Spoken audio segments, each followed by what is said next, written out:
Jumboqli kasallik. Bemor dermatolog shifokor qabuliga keladi. Bugun shunday kasallik haqida gaplashamiz. Yo bu kasallikmikan, yo ikkinchi kasallikmikan deb ham bemor ham o'ylab qoladi. Ham dermatolog shifokor ham.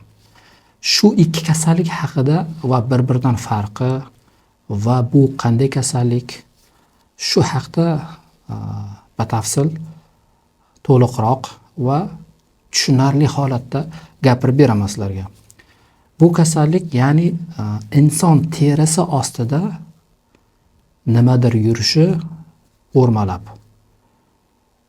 Inson terisi ostida qandaydir jonzotning yurishi, bu bemorlarning tilidan gapiryapman.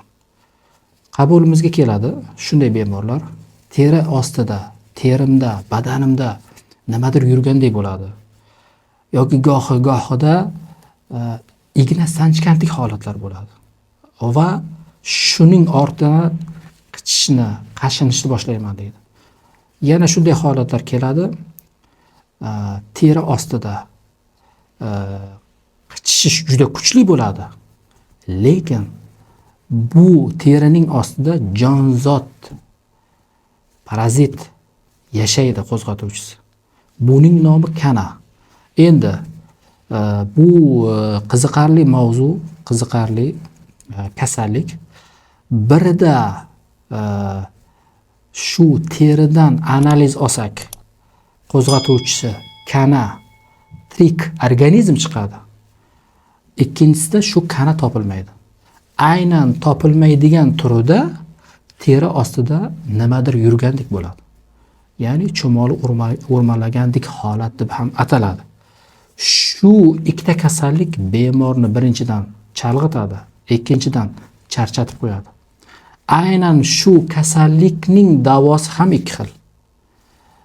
Birinchi, masalan, agar teri ostida kana topildimi, buning davosi juda oson va qisqa. Agar bordi-yu, ikkinchi kasallik, teri ostida kana topilmadi, go'yoki bemorning nazarida teri ostida nimadir yurgandek shikoyatlarni eshitamiz. Bu kasallik dermatolog va nevropatolog bilan birga davolansa, shu kasallikni ham yengsa bo'ladi. Faqat ozroq vaqt kerak bo'ladi. Endi teri ostida agar analizlarga asoslanib, saskop deymiz, analiz olib, tahlil olib, shu kana borligi aniqlansa, bu qo'tir kanasi deyiladi. Bu kasallikni ikkalasini farqlab beraman. Demak, o'zlaringiz videoni ko'rib turibsiz, eshitib turibsiz, his qilasiz va sizda qanday jarayon ketayotgan ekanligini, demak, bilib olasiz, farqlay olasiz. Birinchi kasallik qo'tir kanasi, albatta, teri ostida nimadir yurgandek bo'lmaydi. Chumoli o'rmalagandek holat ham bo'lmaydi, igna sanchgandek holat ham bo'lmaydi, lekin kuchli qichishish bo'ladi. Faqat laborator tahlilda teridan analiz olganimizda kana chiqariladi, kana topiladi. Bu qo'tir kanasi. Narigi kasallikdan farqi, qo'tir kanasi aynan qichishish juda kuchli bo'ladi, juda ham kuchli bo'ladi va faqat tunda bo'ladi. Kechqurun bo'ladi. Aynan uxlayotgan chog'imizda boshlanadi. Uxlagani qo'ymaydi. Bu kasallik shunaqa kasallik. Savol tug'ilishi mumkin. Nima uchun qichishadi tunda? Kunduzi nisbatan kam bo'ladi-da, hattoki bezovta ham qilmasligi mumkin, qichimasligi mumkin. Bemorni umuman bezovta qilmaydi. Lekin tunda, kechqurun, aynan yarim kechasi kuchli qichishish bo'ladi. Sababi shu kanalar kechasi tunda tuxum qo'yadi, ko'payadi. Tuxum qo'yayotgan pallada ular harakatlanadi. Shunda qichish jarayoni yuzaga keladi. Ikkinchi kasalligimiz, ya'ni buni tibbiy tilda nevrologik paresteziya deb ham ataladi. Bu kasallik o'z nomi bilan eshitilib turibdi, sezib turibsiz. Nevrologik status birinchi o'rinda turadi. Anamnezda ma'lumot yig'sak bemorlarimizda, so'rab surishtirsak, hayot tarixida asabiylik, zo'riqish, kuchli stress voqealarini ko'zdan kechirgan, boshidan o'tkazgan, og'ir kasalliklarni boshidan o'tkazgan va to'satdan, yana qaytaraman, to'satdan kuchli qo'rquv natijasida shu nevrologik paresteziya kasalligi yuzaga kelishi mumkin.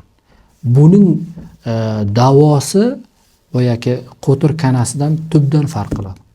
Qo'tir kanasida bitta tabletka va bitta maz bilan chiqib ketishingiz mumkin.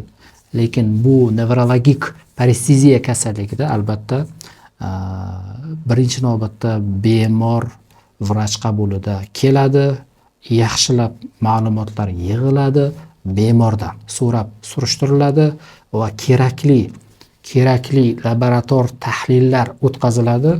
Ana undan so'ng shu kasallikka uning keltirib chiqaradigan sabablarni aniqlagan holatda umumiy taktik davo qilinadi. Qo'tir kanasida boya aytdim, agar aniqlansa, tasdiqlansa, albatta oila a'zolari bilan birga davolanish taklif etiladi. Sababi qo'tir kanasi yuqumli, bir insondan ikkinchi insonga o'tadi. Nevrologik paresteziya kasalligi yuqmaydi, bir insonda qoladi va u insonni ancha qiynab qo'yishi mumkin agar davolanmasa yoki to'g'ri davolanmasa. Qo'tir kanasini aytdik, bitta maz, bitta tabletka. Ya'ni qichishga qarshi bitta tabletka. Agar qo'tir kanasi tasdiqlansa, oddiygina benzoat maz har kuni suriladi, 4 kun, 5 kun yoki har 12 soatda suriladi. 5 va 6 kunlari yaxshilab yuviniladi va kiyimlar dezinfeksiya qilinadi. Shu narsadan qutulishingiz mumkin shu muolaja orqali.